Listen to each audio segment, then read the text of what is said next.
Rajendra Kataria sir ನಮ್ಮ ಜೊತೆ ಇದ್ದಾರೆ. ಇವತ್ತು ಏನಾಗಿದೆ ಅಂತಂದರೆ ನೋಡಿ, ಈ ಹಿಂದೆ ನಮಗೆ ಪದೇ ಪದೇ ಕೇಳಿ ಬರ್ತಾ ಇದ್ದು ಅಂದರೆ ಫೈಲ್ ಕಣ್ಮರೆ ಆಗಿದೆ, ಕಳ್ತನ ಆಗಿದೆ, ನಾಶ ಆಗಿದೆ, ಈ ಥರದ ಪ್ರಶ್ನೆಗಳು ಕೇಳ್ತಾ ಇದ್ವು.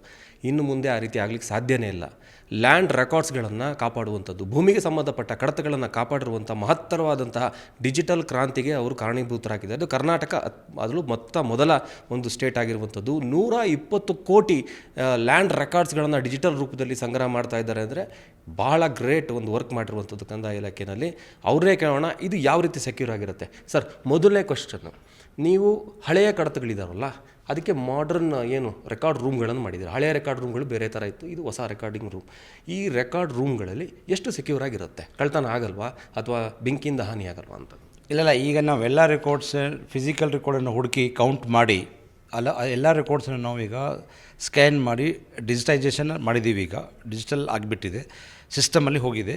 ಪ್ಲಸ್ ಫಿಸಿಕಲ್ ರೆಕಾರ್ಡನ್ನು ಕೂಡ ನಾವು ಚೆನ್ನಾಗಿ ಪ್ಯಾಕ್ ಮಾಡಿ ಬಂಡಲಲ್ಲಿ ಇಟ್ಟು ನಾವು ಹೊಸ ಮಾದರಿಯಲ್ಲಿ ಕಂಪ್ಯಾಕ್ಟರ್ ಖರೀದಿ ಮಾಡಿದ್ದೀವಿ. ಅದು ಸ್ಟೀಲ್ ಫ್ರೇಮ್ ಸಿಸ್ಟಮ್ಸ್ ಇರುತ್ತೆ. ಕಂಪ್ಯಾಕ್ಟ್ರಲ್ಲಿ ಚೆನ್ನಾಗಿ ಕಂಪ್ಯಾಕ್ಟ್ ಮಾಡಿ ಇಡ್ತಾ ಇದ್ದೀವಿ. ಸೊ ರೆಕಾರ್ಡ್ಸ್ ಕಂಪ್ಯಾಕ್ಟರ್ ಒಳಗಡೆ ಹೋದರೆ ಅದು ಲಾಕ್ ಆಗುತ್ತೆ, ಡಬಲ್ ಕೀ ಸಿಸ್ಟಮ್ ಲಾಕ್ ಇರುತ್ತೆ. ಸೊ ಫ್ಯೂಚರಲ್ಲಿ ಈಗ ಧೂಳಿಂದ ಅಥವಾ ಬೇರೆ ಬಿಸಿಲಿಂದ, ಗಾಳಿಯಿಂದ ಅಥವಾ ಮಳೆಯಿಂದ ಅಥವಾ ಇದು ಬೆಂಕಿ ಬಂದರೆ ಸೊ ಎಲ್ಲಿಂದ ನಮ್ಮ ರೆಕಾರ್ಡ್ಗೆ ತೊಂದರೆ ಆಗೋಲ್ಲ. ಪ್ಲಸ್ ಅಲ್ಲಿ ನಾವೆಲ್ಲ ರೆಕಾರ್ಡ್ಸು CCTV ಸರ್ವೆಲೆನ್ಸಲ್ಲಿ ಇಟ್ಟಿದ್ದೀವಿ. ರೆಕಾರ್ಡ್ ರೂಮ್ ಒಳಗಡೆ ಹೋಗಬೇಕಾದ್ರೆ ಬಯೋಮೆಟ್ರಿಕ್ ಅಟೆಂಡೆನ್ಸ್ ನಾವು ಸಿಸ್ಟಮ್ ಮಾಡಿದ್ದೀವಿ. ಸೊ ಎಕ್ಸಸ್ ಕಂಟ್ರೋಲ್ ಇದೆ ಅಲ್ಲಿ. ಯಾರು ಸುಮ್ಮನೆ ಹೋಗ್ಲಿಕ್ಕೆ ಆಗಲ್ಲ, ಅಲ್ಲಿ ಯಾರು ಹೋಗ್ತಾರೆ ಅವ್ರು ಎಂಟ್ರಿ ಮಾಡಬೇಕು. ಇದು ಒಂದು ಮಾಡಿದ್ದೀವಿ. ಪ್ಯಾರಲಲ್ಲಿ ಜನರಿಗೆ ಏನಾದರೂ ರೆಕಾರ್ಡ್ ಬೇಕಾದರೆ ಅದು ರೆಕಾರ್ಡ್ ಬುಕ್ ಓಪನ್ ಮಾಡಲಿಕ್ಕೆ ಅವಶ್ಯಕತೆ ಇಲ್ಲ. ಡಿಜಿಟಲ್ ಮಾದರಿಯಲ್ಲಿ ಆನ್ಲೈನ್ ರೆಕಾರ್ಡ್ ನೋಡಿಕೊಂಡು ನಾವು ರೆಕಾರ್ಡ್ ಕೊಡ್ಬೋದು, ಜನ ಕೂಡ ಆನ್ಲೈನ್ ರೆಕಾರ್ಡ್ ತೊಗೋಬೋದು. ಸೊ ಒಂದು ಒಳ್ಳೆಯ ಸಿಸ್ಟಮ್ ಇದೆ. ಈಗಾಗಲೇ ನಾವು ಶುರು ಮಾಡಬೇಕಾದ್ರೆ 3 ವರ್ಷ ಹಿಂದೆ 100 ಕೋಟಿ ರೆಕಾರ್ಡ್ ಇರ್ಬೋದು ಅಂತ ಯೋಚನೆ ಮಾಡಿ ಶುರು ಮಾಡಿದ್ದೀವಿ. 85 ಕೋಟಿ ರೆಕಾರ್ಡ್ ಈಗಾಗಲೇ ಸ್ಕ್ಯಾನ್ ಆಗಿ ಡಿಜಿಟೈಸ್ ಆಗಿದೆ. ನನ್ನ ಪ್ರಕಾರ ಒಂದು 130 ಕೋಟಿ ತನಕ ರೆಕಾರ್ಡ್ ಇರಬಹುದು. ನಮ್ಮ ಲೆಕ್ಕ ಇದೆ, ನಾವು ಇನ್ನು ಮಾಡ್ತಾನೆ ಇದ್ದೀವಿ ಈಗ.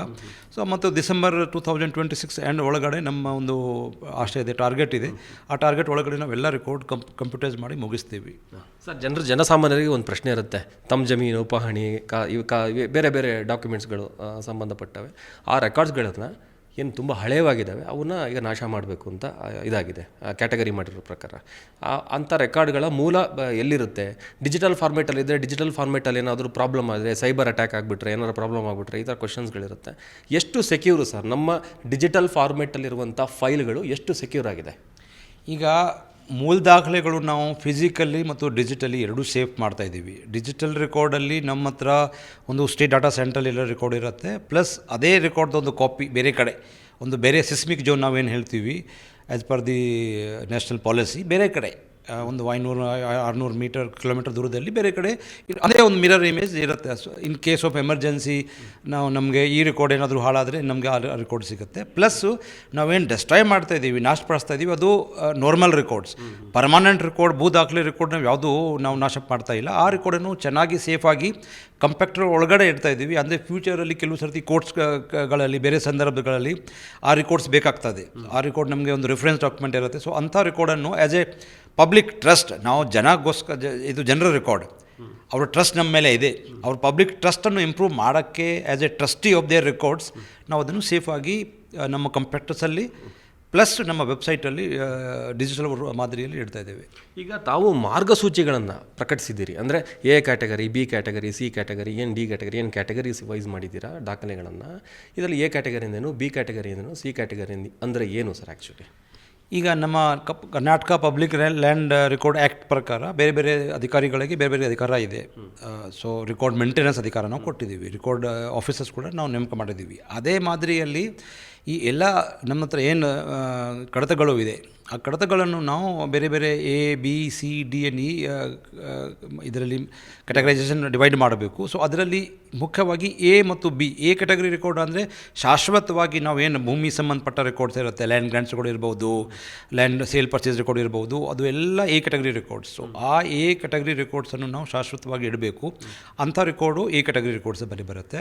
ಕೆಲವು ಇಂಪಾರ್ಟೆಂಟ್ ರೆಕಾರ್ಡ್ಸ್ ಇರುತ್ತೆ, ಅದನ್ನು ನಾವು ಬಿ ಕ್ಯಾಟಗರಿಯಲ್ಲಿ ಇಡ್ತೀವಿ. ಬಿ ಕ್ಯಾಟಗರಿ ಅಂದರೆ 30 ವರ್ಷ ಅಂತ ರೆಕಾರ್ಡ್ ಇಟ್ಕೋಬೇಕು. ಕೆಲವು ರೆಕಾರ್ಡ್ ಸಿ ಕ್ಯಾಟಗರಿ ಬರುತ್ತೆ. ಸಿ ಕ್ಯಾಟಗರಿ ಅಂದರೆ 10 ವರ್ಷ ರೆಕಾರ್ಡ್ ಇರುತ್ತೆ. ಡಿ ಕ್ಯಾಟಗರಿ 5 ವರ್ಷ, ಇ ಕ್ಯಾಟಗರಿ 1 ವರ್ಷ. ಸೊ ನಾವೀಗ ಏನು ಮಾಡ್ತಾಯಿದ್ದೀವಿ, ಎ ಆ್ಯಂಡ್ ಬಿ ನಾವು ಪೂರ್ತಿ ಇಡೀ ರಾಜ್ಯದಲ್ಲಿ ಸ್ಕ್ಯಾನ್ ಮಾಡಿ ಕಂಪ್ಯಾಕ್ಟಲ್ಲಿ ಇಡ್ತೀವಿ, ವೆಬ್ಸೈಟಲ್ಲಿ ಇಡ್ತೀವಿ.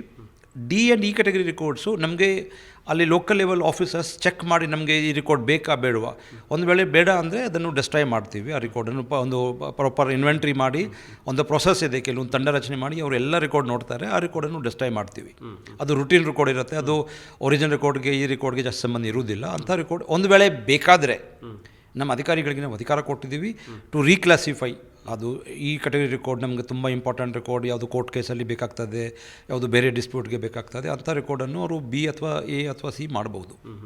ಇದು ಈ ಭೂ ದಾಖಲೆಗಳನ್ನೇ ಫಿಸಿಕಲಿ ಮಾಡ್ತಾ ಇದ್ದೀವಿ. ಹಿಂದೆ ತಿದ್ದುಪಡಿ ಮಾಡೋದು, ಈ ಲ್ಯಾಂಡ್ ಮಾಫಿಯಾಗಳು ಕೆಲಸ ಮಾಡೋವಂಥದ್ದು, ಇದಕ್ಕೆಲ್ಲ ಈ ಒಂದು ಡಿಜಿಟಲ್ ಕ್ರಾಂತಿಯ ಹೊಡೆತ ಖಂಡಿತ ಅವ್ರಿಗೆ ಬೀಳುತ್ತೆ ಅಂತ ತಾವು ಹೇಳ್ತೀರಾ ಸರ್? ಭೂ ಮಾಫಿಯಾಗೆ ಸಂಬಂಧಪಟ್ಟ ನಾನು ಕೇಳ್ತಿರೋದು.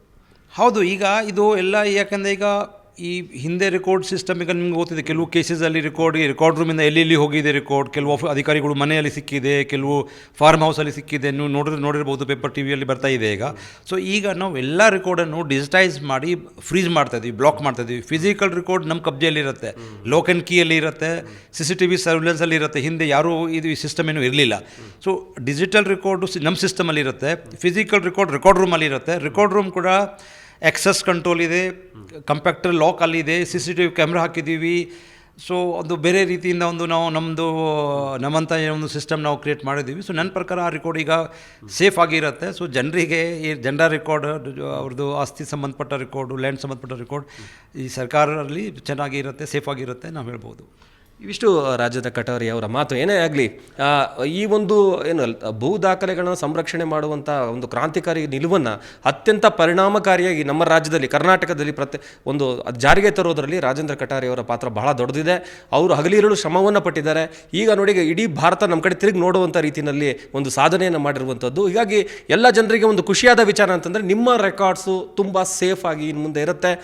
ಆಮೇಲೆ ಡಿಜಿಟಲ್ ಫಾರ್ಮೆಟಲ್ಲಿ ತಮಗೆ ಬೇಕಾದಂಥ ಭೂ ದಾಖಲೆಗಳನ್ನು ಆರಾಮಾಗಿ ಪಡಿಬಹುದು, ಯಾವುದೇ ಒಂದು ಕಷ್ಟ ಇಲ್ಲದೆ ಅನ್ನುವಂಥ ವಿಚಾರವನ್ನು. ಏನೇ ಆಗಲಿ, ಕಂದಾಯ ಇಲಾಖೆಯ ಈ ಒಂದು ಕೆಲಸಕ್ಕೆ ನಿಜಕ್ಕೂ ಶ್ಲಾಘಿಸಲೇಬೇಕಾಗ್ತದೆ. ಕ್ಯಾಮ್ರಾ ಪರ್ಸನ್ ಶಂಕರ್ ಜೊತೆ ಪ್ರಸನ್ನ ದೇವ್ನೂರ್, ಜೀ ಕನ್ನಡ ನ್ಯೂಸ್, ಬೆಂಗಳೂರು.